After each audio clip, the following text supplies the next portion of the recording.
All right, today is Monday, September the 5th, here in Northeast Texas.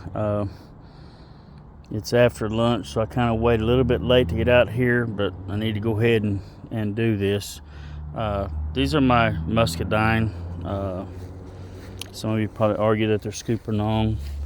I don't know the variety exactly, but they're the gold looking ones. I got these off an old homestead several years ago. I seen them growing and went in and tasted them and liked them, so I got some cuttings, and they're starting to produce really well now. You see that they're really bushy. You see right here, these are some of my grapes that produced earlier this year, but you can see the wire. I've got just some barbed wire growing through here, so I got to be careful picking, but some kind of high tension wire you can pull through there, and I've got them trained on there. Every winter I trim them really good, and they're starting to respond favorably. You see the trunk is pretty good now, pretty good sized trunk, but I'm coming in here picking them, and let me find a cluster. They just fall off in your hands. No telling how many I've lost to birds and such so far, but been working, haven't been able to get out here. But if I just come in and cup them gently with my hand, I gotta be careful because the cluster beside them will want to fall off. And so there you have it. Some of these you see are more green looking, but they are ripe. But the dark gold ones, oh my goodness, they're so delicious, super sweet. But the mixture of them will make a very good jelly. Some people make a good white wine out of them, but this is probably my largest harvest so far. This is my vines are getting pretty mature. Can you see them down in there? It's kind of hard to pick them. It's so bushy. Maybe I need to learn some more pruning techniques throughout the year, but it does shade them from our hot sun and helps hide them from the birds, which the color of them actually hides them from the birds some. The darker berries, darker fruits, the birds are attracted to, your reds and blacks and so on. Now squirrels, I think they can smell these suckers and come in and get them. But yeah, I'm just out here picking them. Wanted to share that with you. And look at here, it's a little cluster. I just come in underneath. Can't pick them one by one or they'll just be falling all over the ground. I've done lost a couple onto the ground. But I don't think this colander is going to be big enough. I'll pick what I can and go in the house and come back out and start over. I don't know if I'll get them all done today or not, but that's one cluster.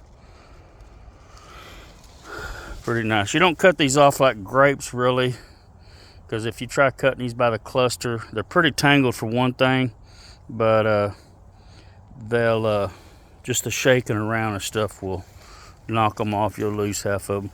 This is a younger vine down here. It's not as thick, it's more open, so we can look in here and see. The clusters also aren't quite as big. Seem like as they mature, the clusters kind of get better, but the fruit's still the same. Let me see here. I don't know if you see what I'm doing. Kind of hard to video and look at the phone at the same time, but that's a couple little clusters there. Oh, that one there's busted open. I'm gonna go ahead and eat it. Must have pulled it sideways or something. But look at that.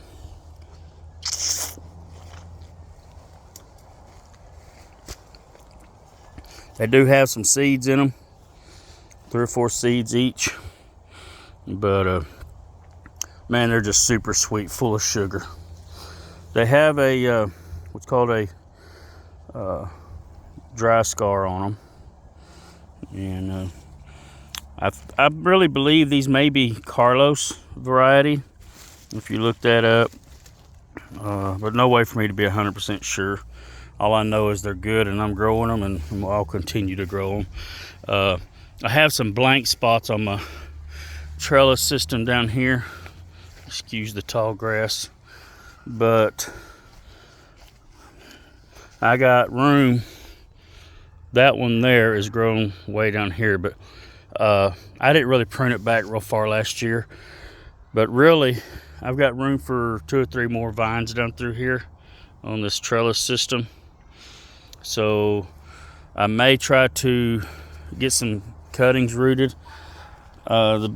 To me, air rooting these things, air layering, has really been difficult for some reason. I find it easier to pin a vine to the ground and let it root, and then the next year cut it off and move that plant over. So that's probably how I do these. That's how I got my start on them, was finding the natural vines that had hit the ground where they were, that wild tangle on that homestead, where the vines hit the ground and debris and stuff had fell around them and they root. So I just cut them up here and take that part that rooted and planted it. So hope y'all enjoy that. I know my video skills aren't the best, but I love these things. Y'all have a wonderful Labor Day weekend. God bless.